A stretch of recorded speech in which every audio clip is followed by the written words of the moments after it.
You're listening to Pombo and Peter's Picks, the home of your favorite sports betting podcast, presented by The Daily Goat. Hello, welcome to another episode of Pombo and Peter's Picks. I'm Jason Pombo, joined as always by Peter Alves. Peter, how we doing on this fine Thursday? How we doing? Guess what I did on Sunday? What did you do on Sunday? Did not watch football, but watch some F1. Yeah, so It was a great time. F1 it's if you like NASCAR, it's better than NASCAR, but it's just racing at the end of the day. But they go like 250 miles per hour. It's fun. I don't know much about F1 racing. Growing up, I did watch NASCAR, but I always remember that F1 would go faster. Like you said, they'd go 250 miles an hour. Now, who was your favorite driver?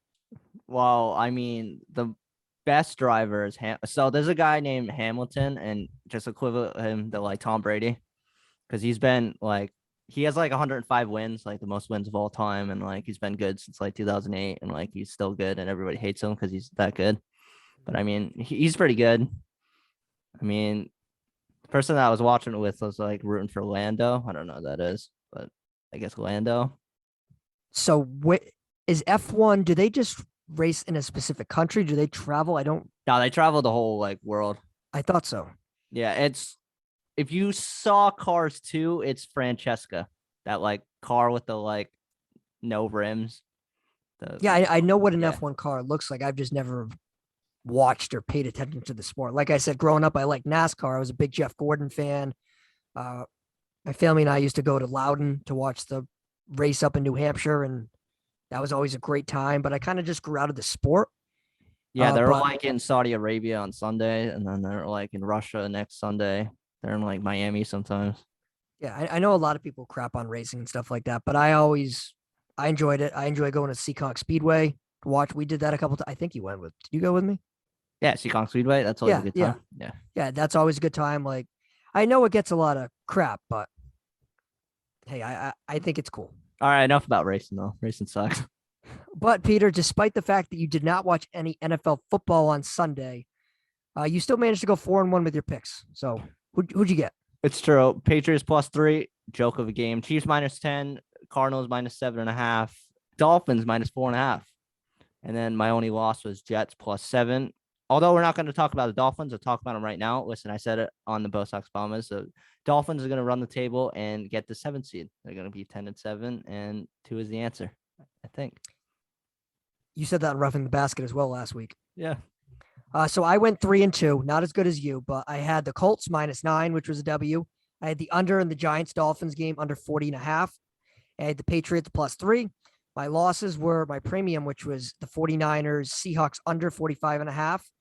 I thought for sure that was going to be a shoe-in, but there was some special teams action going on and turnovers in the red zone, and Russell Wilson looks like Russell Wilson though. Russell Wilson played probably his best game in the year. And then I had the Raiders -2.5 over Washington, which was an L. We'll get into it, but I think Washington is a team on the up and up. I agree. But Peter, we both had the Patriots +3. Was that wasn't your premium pick, right? No, it almost was, but I was afraid. Yeah. So the Patriots ended up winning 14-10 against the Buffalo Bills. To me personally, it was one of the most interesting games I've ever watched. I think it is going to go down in NFL history as one of those classic games that we're never going to see again in our generation. It's one of those games. So the Patriots threw the ball 3 times, which was the lowest, I believe, since 1978. But they still managed to win. They ran the ball for 222 yards, 111 by Damian Harris, 78 by Ramondre Stevenson, 28 by Brandon Bolden. And that's pretty much how they won the game, 14-10. So in case you weren't paying attention, this game was surrounded by 50-mile-per-hour winds, both directions, some light snow flurries. It was one of the craziest weather conditions I've ever seen a game. Josh Allen on the other side with the Bills, he was 15 of 30, 145 yards and a touchdown. He was sacked twice, and he had a QBR of 20.4. In a game in which you expect to run the ball, the Bills failed to do so. They had 25 carries as a team for 99 yards. Josh Allen was their leading rusher for 6 carries for 39 yards. So like I said, Peter, weather was the biggest factor in this game. I enjoyed watching it. I know a lot of people didn't enjoy watching it, but what were your takeaway? I enjoyed watching it just to see all the balls going to like stands. Nick Folk hit a bunch of field goals. I was surprised about that. But yeah, I mean, the elements were crazy. The Pats only passed the ball 3 times. Mac Jones actually audibled in one of those passes. But I mean, Belichick before the game had his Navy mask on. I mean, it's a Navy playbook right out of the gate. But I didn't think the Bills defense, like the defensive line couldn't stop anybody. And I agree.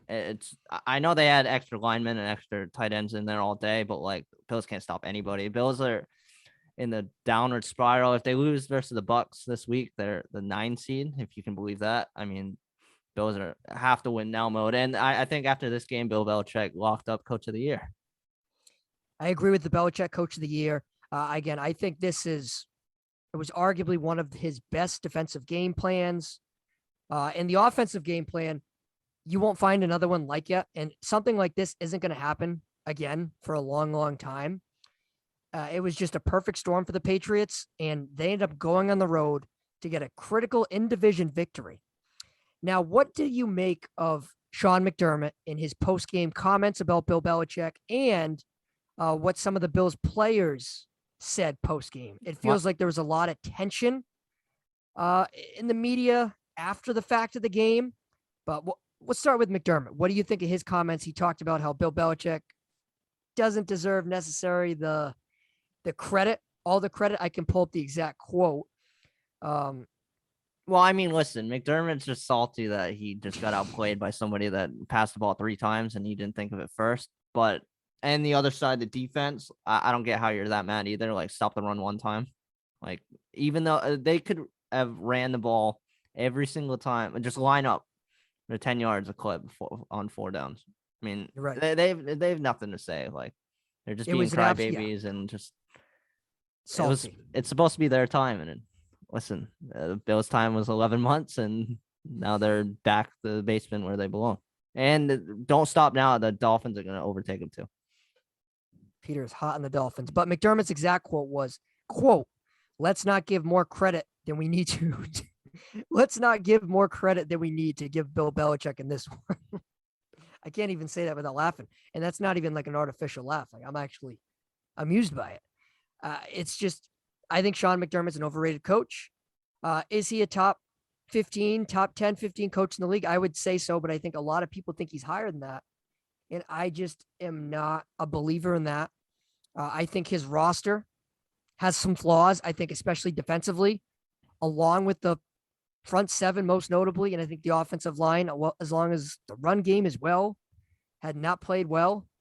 Josh Allen, again, he threw the ball 30 times. I think some of his throws were absolute bullets. And I think a lot of his other throws were inconsistent, and they were taken by the wind. The turning game of that, the turning point of that game was the drop touchdown by Stephon Diggs in the back of the end zone. Yep, that was his. I thought that was a touchdown for sure. Yep. But Diggs has to come up with that ball. And again, Josh Allen, I know a lot of people believe he's elite. I'm still in the camp where I say no. And I think I'm going to stand by that. He's had a couple clunkers here. The Jaguars game, most notably, where they lost 9-6. The Colts game, a couple weeks back, he did not play well. On Thanksgiving night against the Saints, he had 2 critical red zone interceptions. They won the game, but he did not play well. And even in this game, I know there were some weather concerns, but he made some bad decisions. I think when his first read isn't there and when he has to stay in the pocket, it doesn't always end well for him. He's always trying to go to his left, always try to go to his right, because he can make all the throws. He has a cannon of an arm. Nobody's disputing that. But I think accuracy, decision-making are not his best characteristics. He's got to run the ball more, though. I know you don't want your franchise quarterback to get killed, but that's all you can do as the Bills, you know. How do you tell you what? Like, I've heard a lot of people say this on Twitter, radio, television. When you're building the team, right, the Buffalo Bills, you're arguably playing in the worst climate in all of America, right? How do you build a team with no running backs? Like, how do you not tell you? Well, they're trying to be the Chiefs and just sling it. Exactly. They're trying to build their team to defeat the Chiefs. When in reality, there's other teams in the AFC they had to worry about, including the Patriots, who have now overtaken them in the AFC. And again, I think the Bills are probably the 4th or 5th best team in the AFC right now. I wouldn't put them in that top 3 personally. I really wouldn't. Listen, the AFC is a crapshoot. It's literally the Chiefs 1 and then everybody else. I had the Chiefs 1, Patriots 2. I had the Ravens 3 going into last week. 4, I believe I had the Bills, and then 5, I had Indy. So I had Buffalo at 4. If I were to redo those rankings, I think Buffalo might even slide to 5. So again, listen, I have Chiefs 1 and then Patriots like 3A. Who's 2? Indy, right? For you? Nobody.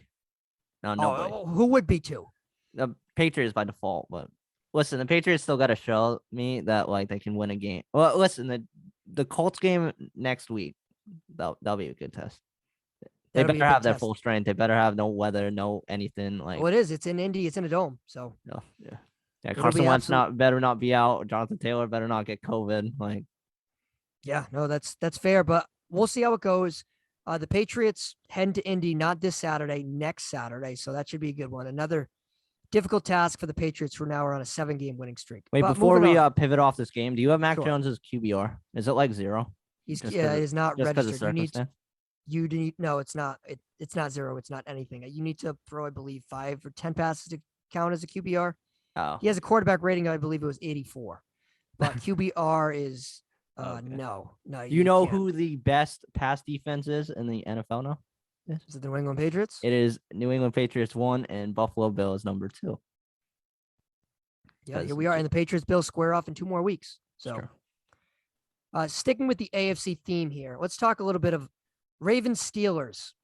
So an AFC North, I don't want to call it a shootout, of course, but how about a match of 2 teams that have a long history with each other, who are known for defense and gritty, and that's what this game was.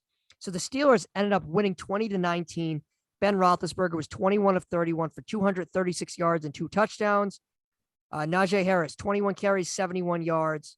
In terms of the Steelers' receiving options, Deontay Johnson, he had a great game, 8 receptions, 105 yards, and 2 touchdowns. For the other side, the Baltimore Ravens, Lamar Jackson, he was 23 of 37 for 253 yards, a touchdown, and a pick. He was sacked 7 times. In terms of the Ravens' run game, Lamar Jackson led them in rushing yards with 55. In terms of receiving options, Marquise Brown had 5 receptions for 55 yards. So the Steelers ended up taking a late lead in the 4th quarter to go up 20-13 in the game, or 20-14. No, was it 2013? Yeah, it was 2013, right? It was 2013. Yeah, 2013. So the Ravens drive down the field with about a minute left to play, and they score a touchdown to make the score 20-19. And instead of electing to just kick the extra point with Justin Tucker, who's the best kicker in the National Football League, they elected to go for 2 points for the win. And they failed. The play was a design. I don't want to call it a rollout, but I guess I'll categorize it as a rollout. A rollout to Mark Andrews. Andrews was open on the play, but he just wasn't able to come up with the ball. And the ball was incomplete. And the Steelers ended up hanging on to win 20-19. So what do you think of the decision to go for 2? John Harbaugh is not typically known as that go for 2 kind of guy. I know in his post-game comments, he insisted upon that he was worried about the Ravens secondary. Humphreys, he's out for the remainder of the season, and the Ravens lost a lot of their secondary earlier in the year, so their defense is depleted. What do you make of that comment? Do you believe Harbaugh? Would you have kicked the extra point? What do you think? I would have kicked the extra point, but you got to be consistent on if you're going to give Harbaugh all the credit when they do make that 2-point conversion, because Mark Andrews should have caught that ball, and you're just going to like rave about John Harbaugh. You can't get mad at him for not kicking the extra point, I guess. Even though it is a second guess with Justin Tucker, but I believe that the Steelers would have just drove down the field if they lost the coin toss. The Ravens team is, as you said, probably the 2nd most injured team of all time behind the Titans this year. Yeah. And it's just bad circumstance all the way around. This is another reason why that the AFC sucks. Ravens, like injuries. Lamar Jackson, like what do you have, like 8 interceptions in the last 3 games? Like, yeah, he's not had a good year. I think a lot of it can be stemmed back to those injuries, especially in the run game and the offensive line, but he hasn't played well. He's had some bad turnovers. The 4-interception game against the Cleveland Browns comes to mind. A couple other clunkers. How about the Thursday night game against Miami? There's been a couple bad ones for Lamar Jackson. So when you look at this, I would have kicked the extra point. I don't care how many cornerbacks you lost. I still would have kicked the extra point. You're not facing the Kansas City Chiefs or the Tampa Bay Bucks or something like that, where they have an offense that can do whatever they want. I would have took the chance into overtime. That's what I would have done. And through 3 quarters, the Steelers only had 3 points. It's not like the Steelers have scored 38 points here. They only had 3 points going into the fourth quarter. And the Steelers scored 17 in the fourth quarter for the win. I know injuries came into part of it, but look, I'm a fan of John Harbaugh. I think he's probably the second or third best coach in the league. But at that point, you just kick the extra point. You don't get cute with it, especially against a team like the Pittsburgh Steelers, who have turned the ball over a lot. Ben Roethlisberger has not played well. And Najee Harris, who I thought would have a bigger year. I felt like the Steelers' offense is just below average, whatever you want to call it. I would have kicked the extra point and took my shot in overtime because you have the better offense. You arguably have the better defense. I don't know. That's just what I would have done. And I think it hurts this Ravens team, who now fell to 8-4 on the season. And the Steelers, they kept their head above water. They're now 6-5-1.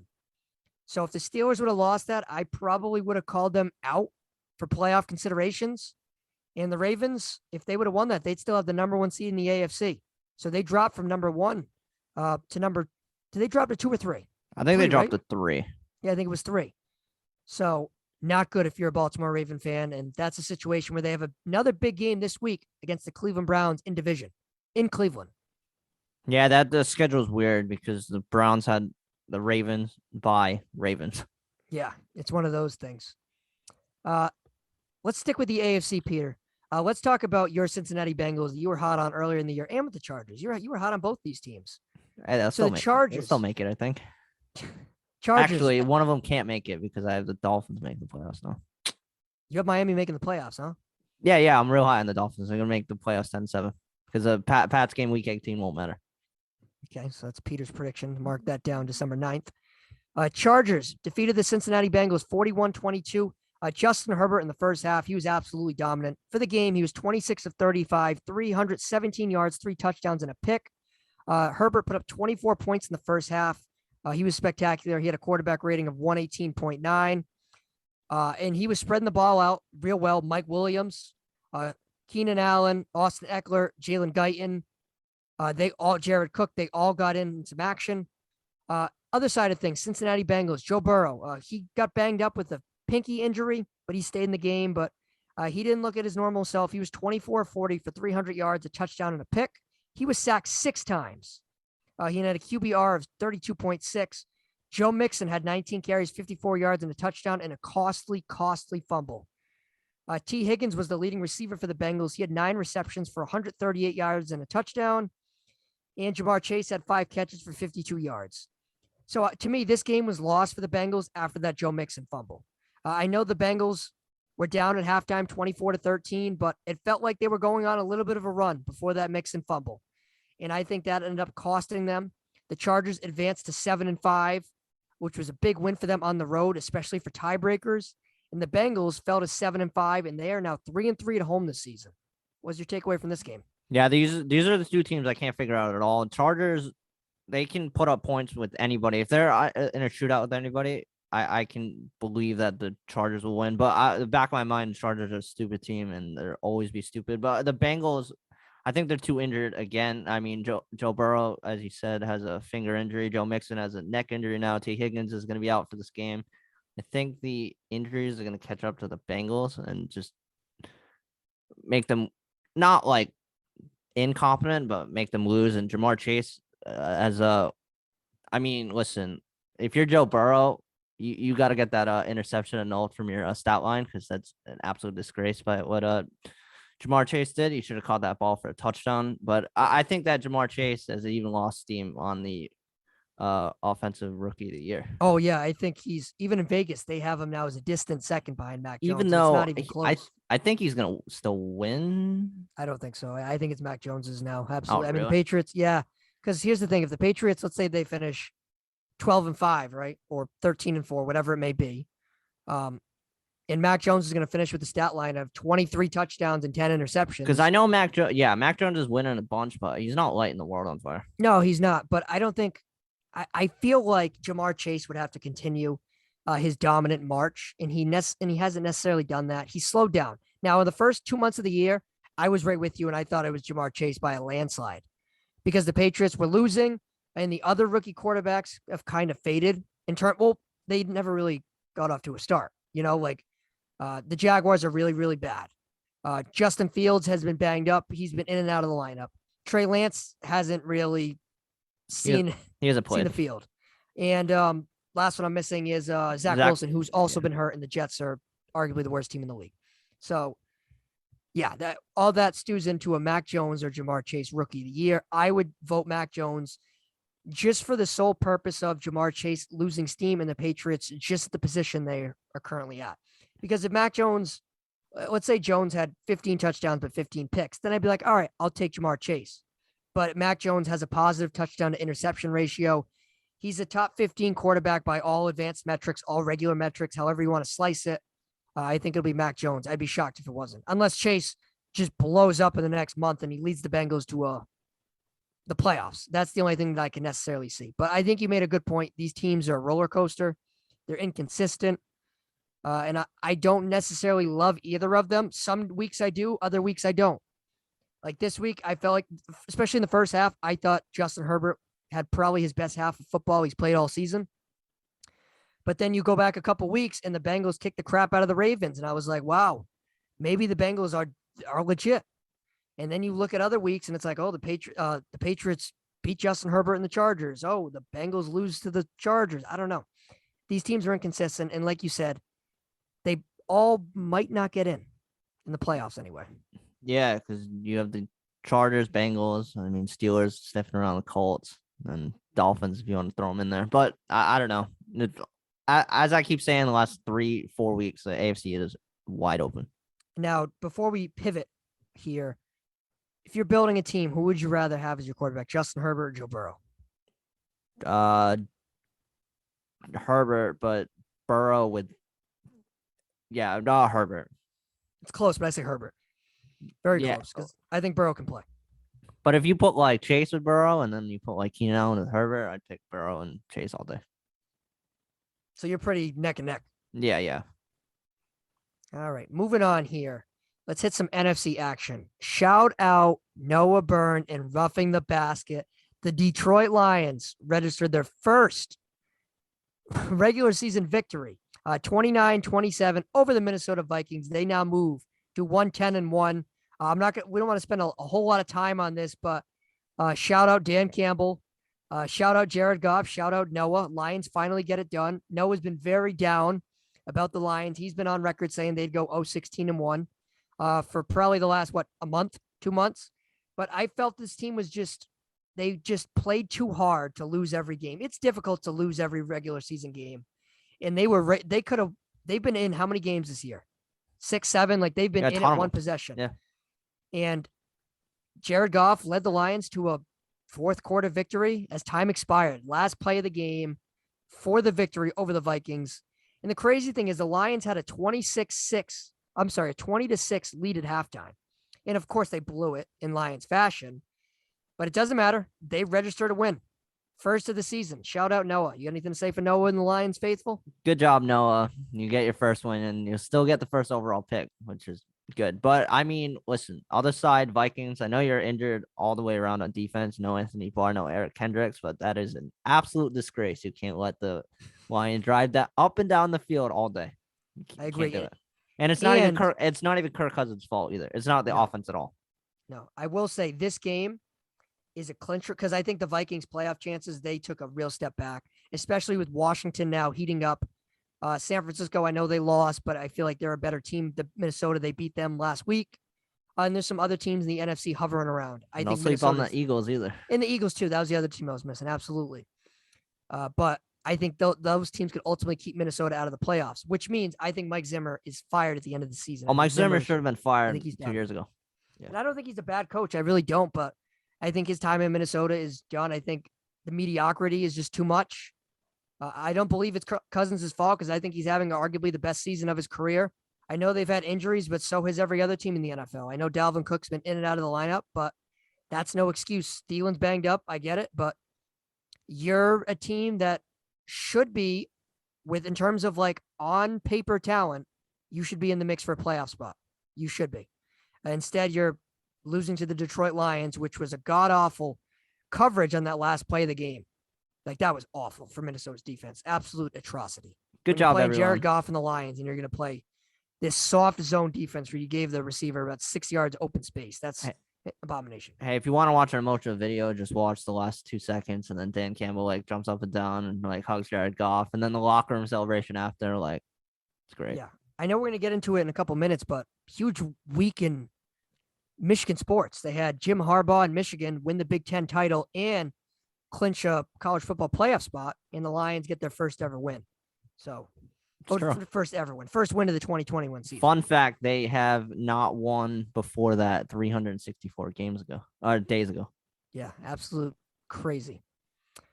Just one other NFL topic I want to get to before we hit into some college football stuff. The Eagles beat the Jets 33-18. Gardner Minshew, he's the story I want to talk about. 20-25, 242 yards, 2 touchdowns, QBR of 78.3, and a quarterback rating of 133.7. I know it's just against the Jets, but I think Gardner Minshew played extremely well in this game. Now, so they only gave up a 6th-round pick to get him, which is crazy to me. I always felt like he was somebody that should be starting, is a bridge kind of role, similar to how Teddy Bridgewater is in Denver. I think Minshew's good enough to where he should be playing in this NFL season. What do you think of Minshew? Do you think, I'm not going to say puts pressure on Jalen Hurts or anything, but do you think he made a good audition for himself for the 2022 season? Totally agree. You should be starting somewhere that's not the Eagles and that needs a quarterback. Gardner Minshew. Listen, Minshew Mania is running all over everything, but I mean, it is the Jets at the end of the day, so you got to pump the brakes a little bit. I get it, but you look at how things transpired for him in the offseason, how Urban Meyer kind of screwed that whole transaction up. The Jets made a deal with the Eagles a couple months ago, and they traded a 5th-round pick to get Joe Flacco. And Joe Flacco's played, 1 game this season? I mean, a trade compensation costs more to get Joe Flacco than Gardner Minshew, which is absolutely absurd to me. I know Minshew doesn't have the victories, but he's played well when he's had to. His stat lines look fantastic. Doesn't turn the ball over. Now, where could he fit in 2022? I don't know. We'll see how things shake out. I'm going to plant my flag somewhere and say he's going to go to the Seahawks. Oh, Peter, you suck. You absolutely suck. That's exactly what I was going to say. You suck, Peter. That was going to be exactly what I was going to say. Because they got to blow it up. I think, again, this week isn't the week to talk about it, but I think Wilson's gone. I agree with you. But, yeah, I think Minshew in Seattle would be interesting because Seattle doesn't have a 1st-round pick. I think Minshew would be someone that could come compete, help build a culture there for a year or two. That would be interesting to see. In terms of other spots, if Houston elects to punt on a quarterback this year, which in all probability they might have to, because the quarterback class, there isn't likely anyone to be selected in the top 5 or top 10, so they might have to. Maybe the Detroit Lions as well. I mean, who knows where Minshew's future is going to lead. Too much money. Maybe Atlanta. Back up Matt Ryan, and who knows? I don't know. We'll see. But he should not be with the team that already has a franchise quarterback. All right, let's move on to some college football action, Peter. This week was championship weekend, right? And I think it lived up to the hype. So the college football playoff officially enacted. Top 4 teams, Alabama, number 1, after their win in the SEC championship against the Georgia Bulldogs. They rolled Georgia. They beat them in every facet of the game, every phase of the game, and they deserve the number 1 seed, in my opinion. Number 2 was the Michigan Wolverines. They won the Big Ten title. They defeated Iowa handily. That defense played extremely well in that game and all season long. I think Michigan is worthy of that number 2 seed, especially after the win against Ohio State. Number 3, Georgia. I understand that going into the game against Alabama, they were undefeated. So I do think they deserve to be in it. And number 4 was Cincinnati. Again, undefeated. I understand they're not in a Power 5 conference, but they deserved it. They played well all season long, undefeated, only team that is still undefeated. They have a good program, good head coach down there. I think Cincinnati is deserving. despite the fact that they're not flashy, but Luke Fickell has them in the right direction. So I get it. So Alabama will be playing Cincinnati. We're not going to pick the games today. We'll pick them in a couple weeks. We'll have Carr back on of Roughing the Basket. And then Michigan will play Georgia. So what were your takeaways? Do you agree with the committee? Do you disagree? What do you think? I mean, ultimately, I do agree. I mean, the committee did not want Cincinnati in there at all, but I mean, just based on circumstance, they had to because they're undefeated. Listen, I wanted chaos. I wanted Cincinnati to lose and then Notre Dame to come in and then like all hell Without a break head loose coach. over there. Yeah, I wanted that to happen bad. I mean, Michigan winning, that was great to see. I think ultimately, I think it's Michigan's year, even though Alabama beat Georgia, like going away. And I know we're not predicting stuff, but it just feels like Michigan's year. See, okay, so I think I know where Peter's leaning, but again, we'll make those predictions in a couple weeks after the holidays, and up. And is until Georgia then. not 4 because they just didn't want Alabama, Georgia again? Partially, yes, and again, they were undefeated. They were only allowing 7 points a game before this Alabama game. I think they deserve the 3 seed. I really do. Personally, Cincinnati's not a top. They're not a Power 5 school. They haven't. Their schedule was completely different from it's Georgia. a cakewalk, but like, yeah, I was like, That's why, and I think that too. Yeah. And I'm just gonna pull up the lines here really quick. Again, they could absolutely change by the next 2 weeks. There's been rumors that Georgia might have a quarterback change. JT Barrett could end up getting the nod. Who knows? It's a crime. It's a crime though. We have to wait like 3 weeks for that though. Yeah, it's like, it, what's it up is, with that? but it's just how it goes bowl season. But that'll be the Alabama Cincinnati game right now. Alabama is 13.5-point favorites.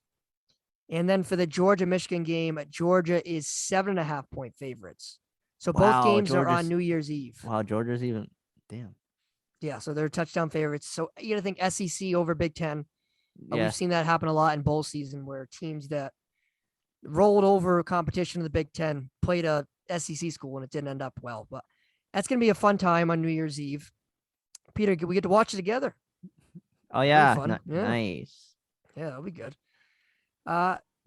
Listen. Side story. I've quit gambling for a long time. That's gonna be the first game that I actually gamble on, I think. It is true. Peter has not made a sports wager in a long time. Ever since the Panthers game. Yeah, no, I fully. He's right. Absolutely right. And Matt Cunha saying that's absolute bull. Like, it's not bull. All right. No, it's not, Matt. It is not. It is not. Absolutely not. I firsthand can back Peter on this one. All right, Peter, let's transition here. So big UFC card this Saturday. We have Dylan on the podcast of Cheap Talk Wrestling. He also is a UFC contributor for the Daily Goat. I think we should bring him on now. He can talk a little bit about the card, who he likes, because this card is one of the most anticipated cards of the month of December, probably into January. So without further ado, Dylan, what's up? How we doing, guys? How we doing? Good. Very good. So tell us, we haven't had you on the show in a while. I think the last card we had you on was, who was it, Peter? Do you remember? It wasn't Poirier McGregor, like 3, right? It might have been. Yeah, I think it was Poirier McGregor. It was a while ago. In January? No, it definitely No, it was later. No, in whatever like July. It was. It's been a while. Yeah, probably July around there. Damn. So we'll bring Dylan back because big card. So Dylan, talk us through it. What do you think of overall and who do you like? And let's get to it. Oh, last show of the UFC calendar, pay-per-view wise, they always try and make a big card, make a big to-do out of it. They got 2 title fights on this one, the men's lightweight title and the women's bantamweight title. And then Jose Masvidal and Leon Edwards were supposed to be on this card, but got pulled quite a while ago. So a little upsetting there, but overall good card. Another fan favorite, Sean O'Malley's on the card. Random fan favorite on the early prelims in Ryan Hall. It's a big jiu-jitsu guy, doesn't get to fight a lot. But I think overall going to be a really, really good card Saturday night. Isn't the guy from Massachusetts on this card? Like Randy Costa? Yeah. Like buried. New England Mafia, whatever they call it. Yeah. Good fighter, bantamweight, still trying to get a decent name. Although he's got He's facing His Tony name's Kelly. escaping. whoever Tony that is. Kelly, yeah. So good fight for him. He's currently 6-2, coming off a loss. So hopefully looking to rebound here and get back in the win column, start building towards that top 15. Now, in terms of, let's start off with other than like the main event, what are fights you're kind of looking at and you're like, wow, like I'm looking forward to this one? So I think right now the opener is going to be Sean O'Malley versus Paiva, who O'Malley's a 305 favorite. So I'm not really concerned about him. It's another sort of Sean O'Malley's got to fight somebody real. they got to give him a top 15. I Pissing think me this is off. going to be the last hurdle before they give him like a ranked fighter. Is there a reason why he hasn't had a ranked fighter? Because I remember Peter, I think we talked about this, whatever it was, months and months ago when he was fighting. Well, Matinho there? Yes. Yeah. I think the thing is they would have been poised to, but the leg injury he had kind of set him back almost a year. Because it was something with wasn't his Achilles, but something in the lower like ankle region there kind of really set him off. So probably just making sure he's healthy, and because he's so popular, so you got to start giving him better fighters because he's just walking through these unranked guys.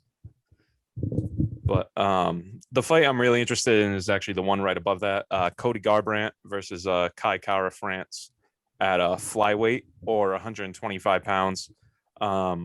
Should be a really, really good matchup. Cody Garbrandt, former bantamweight champion, and Kai Kara France has been sort of up and coming and really showcasing some power at 125 pounds, which you don't really see from a lot of guys at that weight. Okay, so that's interesting. Cody Garbrandt's got to start winning though. Yeah, no love, no glove, no love. Garbrandt sort of fallen from grace a little bit, but Thanks, TJ. he's still got like it's sneaky power. Like I think if he's had a good camp and he has a good weight cut this week, everything like that, we'll see Friday morning. I think he's got a good shot, but he's currently a negative 155 favorite. I might go with Kara France here plus 135. I don't think that's a bad go there. Maybe not really a big upset, kind of back and forth. Now, it feels like a lot of the attention is getting towards Poirier, Amanda Nunes's fight. So about those two fights in particular, who do you like? And do you think they're going to live up to the hype? All right. So I'll start off with Amanda Nunes. She's the co-main. She is honestly, I think at this point, it's no longer an argument. The greatest women's fighter of all time. I think she's surpassed Ronda Rousey. I think she's surpassed Gina Carano, Chris Cyborg. She beat into a pulp Cyborg. And this is another time where she's above negative 850 on the betting odds. It's not even fair. Like she has literally cleaned out the bantamweight division twice now. She's the most dominant woman fighter of all time, and you can't even dispute that anymore. Yeah, I have a hard time even saying like, oh, if you want to have fun and just throw like, $10 on the underdog, like no, you might as well light the $10 on fire. Unless like it literally took her like less than a minute her last fight to win. I think it was like 56 seconds and it was over. So you don't give Juliana Pena any shot at all? No. I mean, I don't want to count the woman out. It's MMA. One clean shot can change a whole fight, but Nunes has so much power. And then the problem is too, even if you get her to the ground, such great submission game and great control. So she basically, I just think, has the advantage in every aspect of the fight. But I mean, stranger things have happened. How about for the main event here with Charles Oliveira and Dustin Poirier? Poirier is somebody that feels like he's got a lot of national attention the last 6 months to a year. Feels like he's a name that if he isn't ascending, then he's already kind of pretty well known throughout the country, even from fans of just casual MMA fans. So what do you like about this fight? And do you think Poirier makes a real big does he kind of do what he's been doing lately and win? Yeah, you know what? I will say these are definitely two guys who have started reaching out more to the casual audience. Poirier more than Oliveira. I think Oliveira to some casuals still not known for everything he's done, but Poirier is a phenomenal fighter. Really just a great heart on him as well as his striking ability. He beat Conor McGregor twice in their trilogy and now finally getting a title shot. Not his first title shot, but I think he has a good chance here. I think this has the potential to go all 25 minutes, I think. And then you have the champion Charles Do Bronx Oliveira, longest win streak in lightweight history in the UFC, 15 fights at one point, I believe, and most submissions as well, and really tough champion here. Not, the most amazing striker, but if he gets a hold of some sort of appendage, there's a good chance he's tapping you out. And right now, DraftKings from the UFC website has him as a plus 140 underdog as the champion, which I actually really like. I think Poirier is the underdog? No, Oliveira is the underdog. Okay. Yeah, a little bit of a rare sight here. That's crazy since he's champion. Yeah, that's why, weird seeing a champion as an underdog, but I think a lot of the odds makers, stuff like that, got to be basing it on how hot Poirier's been. I mean, he's been phenomenal in his last 3 or 4 fights. I don't see either of the belts changing hands on this card. I really like Dustin Poirier. I like him as a person, as well as a fighter. He's a great dude. He has a great charity that he works with in his home state of Louisiana. But I think Oliveira really has worked so hard and for so many years to get to this point. I don't see him giving the belt up in this fight. Okay. Peter, so what do you make of this card? Are you a Poirier guy or no? I don't remember. You either like him a lot or you don't. I'm a Poirier guy at the end of the day. Conspiracy time. I said this on the Bo Sox. Listen, if Poirier wins the title, they're gonna literally set up McGregor Poirier 4 for the title down the road. I'm telling you, it'll happen. And really, McGregor's still in these title conversations. It feels like time and time again. He shouldn't be, but just because of his name and just because he can sell a ton of pay-per-view buys and just is what it is. I mean, he's looking like Triple H. If you look at a picture of him right now, because he can't do like anything with his legs, he literally looks like a bodybuilder from the waist up. He literally looks like Triple H.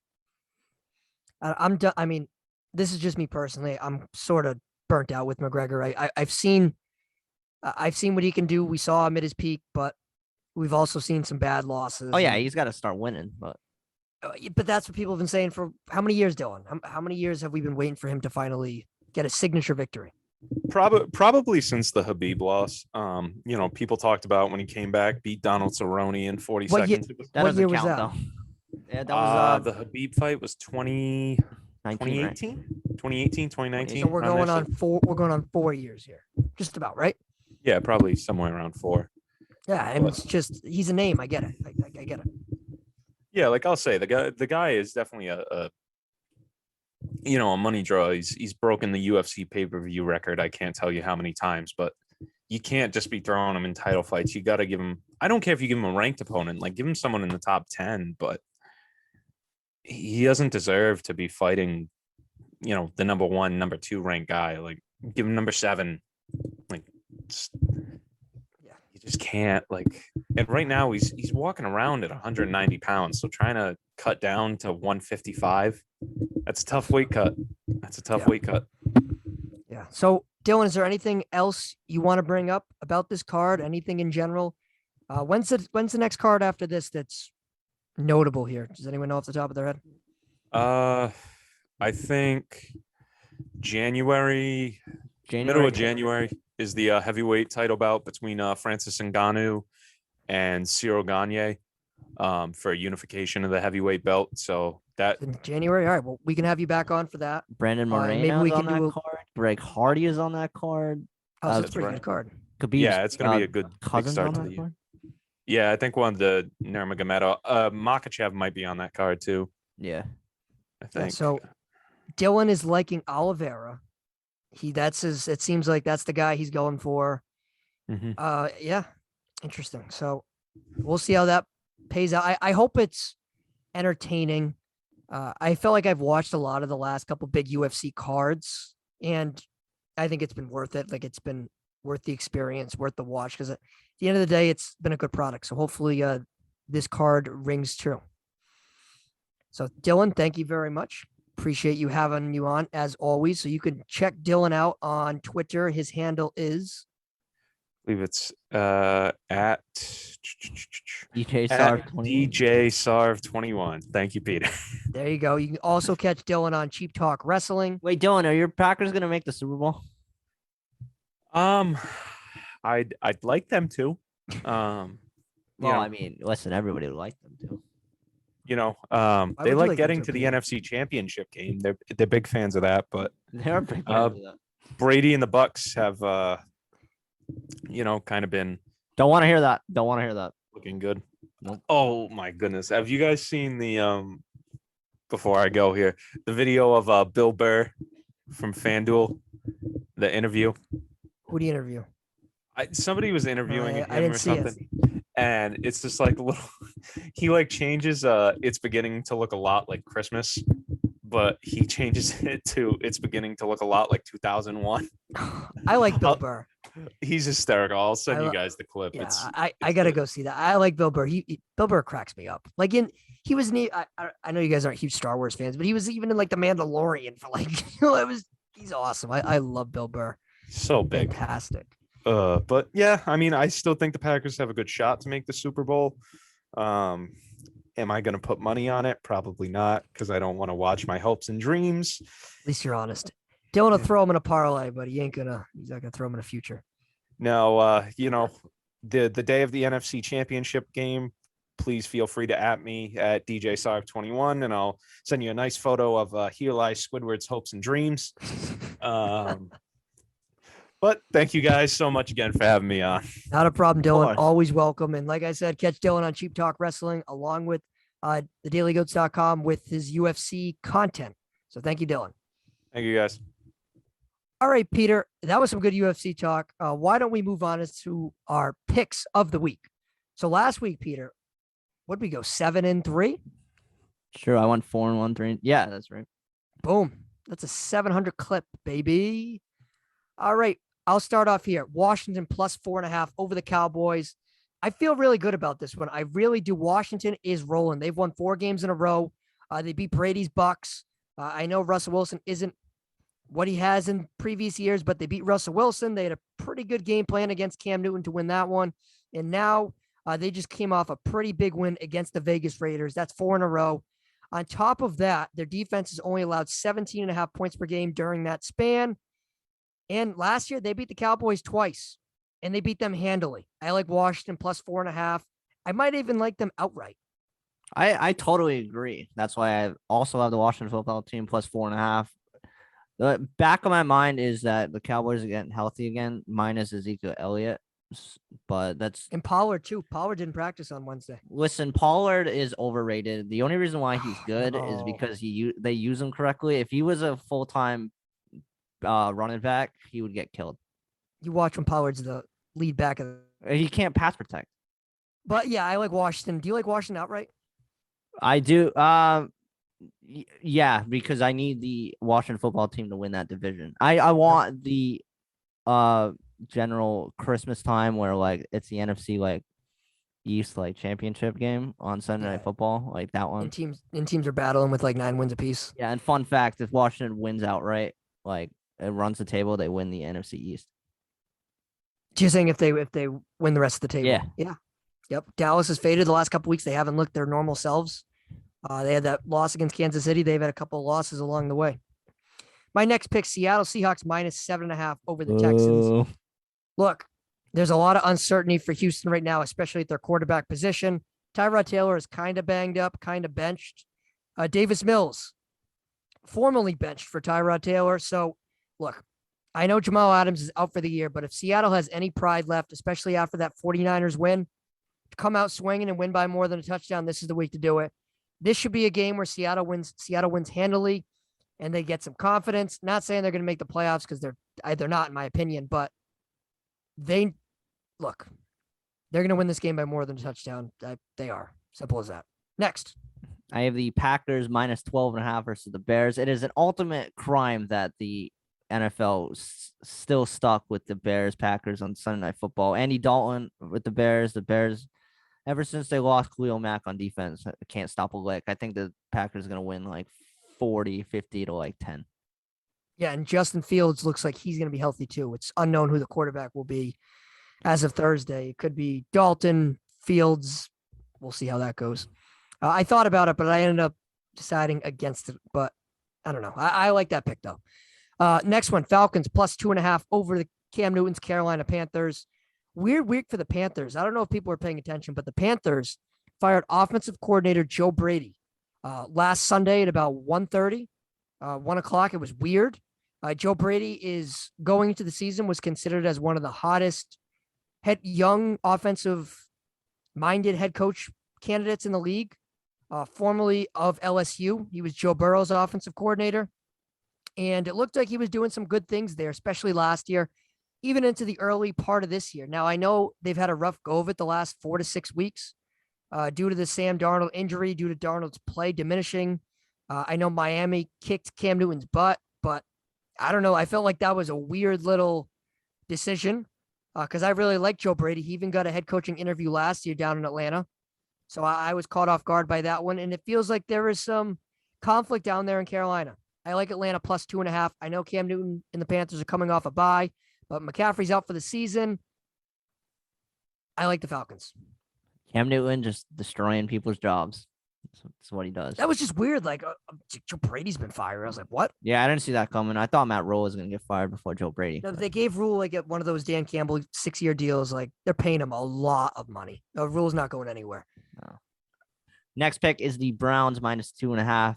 I almost picked this as my premium pick, but decided against it. I think the bye week's going to help them. They faced the Ravens 2 weeks ago, as we said in the beginning of the podcast, and the Ravens are scuffling. I don't think they can stop anything on defense. Lamar Jackson is going to show me that he actually can play, and I think that even though Baker Mayfield is the most non-hurt player that actually still plays because he has injuries from like his wrist all the way down to his like ankle, I think that he'll be competent enough to win this game.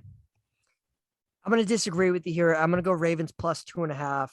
I know he threw 4 interceptions last week, or not last week, whatever it was, 2 weeks ago against the Browns at home, but they still managed to win. Lamar Jackson, he's not played well, but I'm really banking on them rebounding here. I think they're overall a good football team. I'm sure they have a really bad taste in their mouth after that loss against Pittsburgh. And this is, I don't want to call it a must-win game for them, but if they lose, the AFC North is wide open again. So I think they win the game. I still have some questions about Cleveland. I like the Ravens here plus 2.5. I think it's going to be a close defensive game, but I'm going to bet on John Harbaugh. And then I have the 49ers minus 1.5, just because I like the 49ers defense. I know they don't have any of the running backs. I don't think Elijah Mitchell or Jeff Wilson's going to play, but the other side, Joe Burrow's hurt, Joe Mixon's hurt, T. Higgins is hurt. I think they have too many injuries on the other side for the Bengals. And then my final pick of the week, it's also my premium pick of the week. I'm going to go Tampa Bay Bucks minus 3.5 over the Buffalo Bills. Look, that defeat that the Bills took against the Patriots, I think that's significant. It was evident, like we talked about earlier in the podcast, how the Bills players, their emotions, Sean McDermott's emotions, throwing everyone's under the bus, throwing Brian Dable under the bus, throwing their kick returners, receiver, whatever you want to call it. He threw everyone under the bus. That team could unravel down the stretch. And not to mention, Tom Brady against the Bills in his career, 32-3. I know he's not in the Patriots anymore, but it feels like he has Buffalo's number, and Buffalo dreads every time he's under center. I like the Bucs here minus 3.5. I know they didn't play that fantastic against Atlanta, but I think they're going to rebound here, and I think Brady's going to have a really good game. Bucs minus 3.5 is my premium pick. The back of my mind, though, is the Bills need to win this game. And this game's going one way or the other. It's either the Bills unravel or the Bills rebound. One of the two. Because I think the Bills need it way more than the Bucs do. But that's why my premium pick of the week is the Cardinals minus 1.5.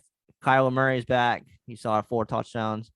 DeAndre Hopkins is back. I think it's going to be a shootout, but I don't think Matt Stafford can keep up with the Cardinals offense. And I think that the Kyler Murray MVP votes are back on, and I think he's missed too many games, but he's played well against Chicago. So I like that pick, and I've been a Rams stan, whatever you want to call it, for the last year. So, and the Cardinals need to get more credit. Cardinals have got no credit. You're right. They have the best record in the NFL, and it feels like they are a secondary conversation in the NFC behind Green Bay, Tampa Bay, and even Dallas to some extent, and the Rams. And listen, I've hit my premium pick of the week since week 8. So Peter, guns blazing. I say that, and next week I'm gonna be like, "Wow, I lost my premium pick." All right, Peter. But anything left you got? Go F1. This is everybody watch F1 on Sunday. Everyone enjoy last F1, race of the year. F1 was Formula Racing, right? Yeah, listen. The Pats are on the bye week. Just do it up. All right, maybe I'll tune in for I mean, you're not gonna do it. You got to watch it on ESPN News. Isn't that sad? ESPN News. That is not even, that's worse than ESPN 2. Yeah, that's rough. But if you want to watch that, Peter recommends it. Oh yeah, stay hot.